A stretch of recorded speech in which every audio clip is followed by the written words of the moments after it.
13 दिसंबर 23 को शपथ लिया है, 13 दिसंबर 23 को, और काटना शुरू हो गया है 11 दिसंबर से।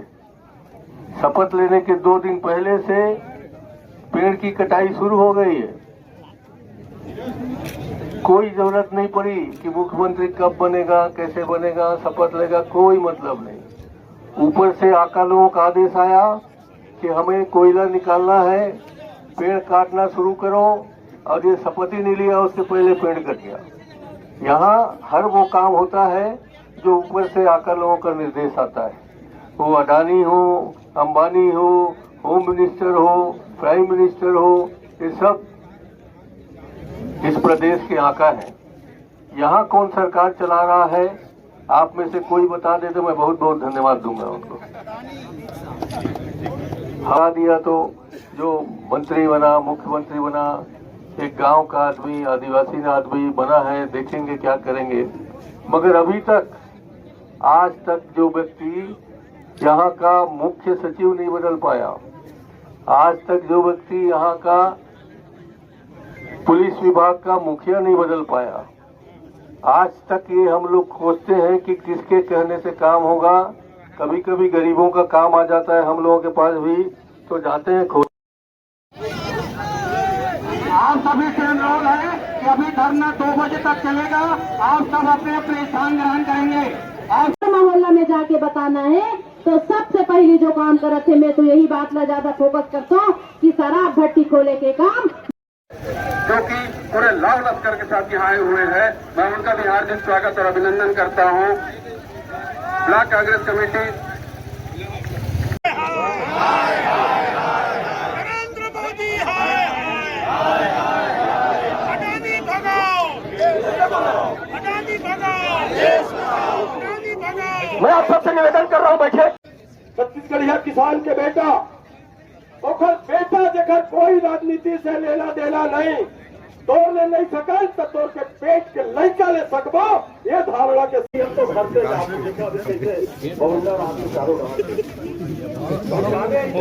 क्या वजह है सड़क पर उतरकर धरना प्रदर्शन करने की वजह क्या है? देखिए, हम लोग जब चुपचाप अच्छे से काम यहाँ कर रहे हैं, तुम्हारे दुशासन के बाद भी, तुम्हारे कुशासन के बाद भी हम अपने घर परिवार में खुश हैं, हमारे साथियों में खुश हैं।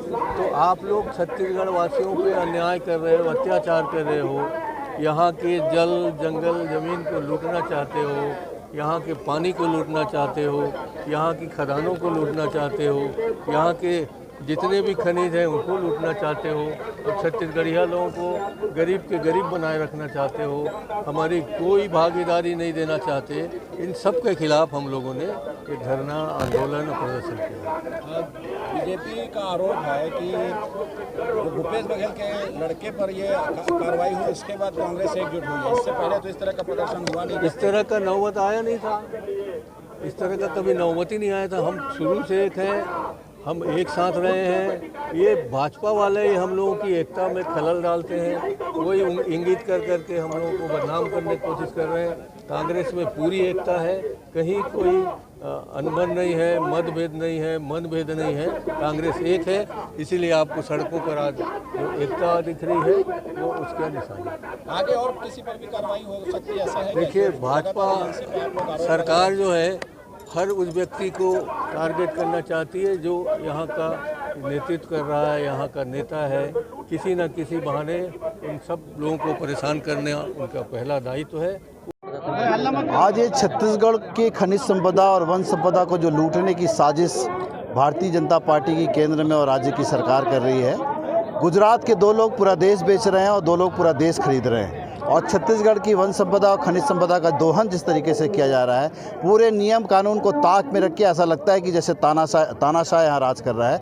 और अडानी के खिलाफ अगर कोई बोलेगा, कोई आवाज़ उठाएगा तो उसकी आवाज़ को बंद करने की कोशिश होगी। और यही कोशिश भारतीय जनता पार्टी की सरकार कर रही है, चाहे वो ईडी के माध्यम से, चाहे CBI के माध्यम पर। अब हम लोग छत्तीसगढ़ को लुटने नहीं देंगे। छत्तीसगढ़ की खनिज संपदा, जल जंगल ज़मीन की जो बात है उसकी रक्षा करने के लिए अब हम लोग सड़कों पर आए हैं, और अडानी को इस छत्तीसगढ़ को छोड़ना छोड़ना पड़ेगा।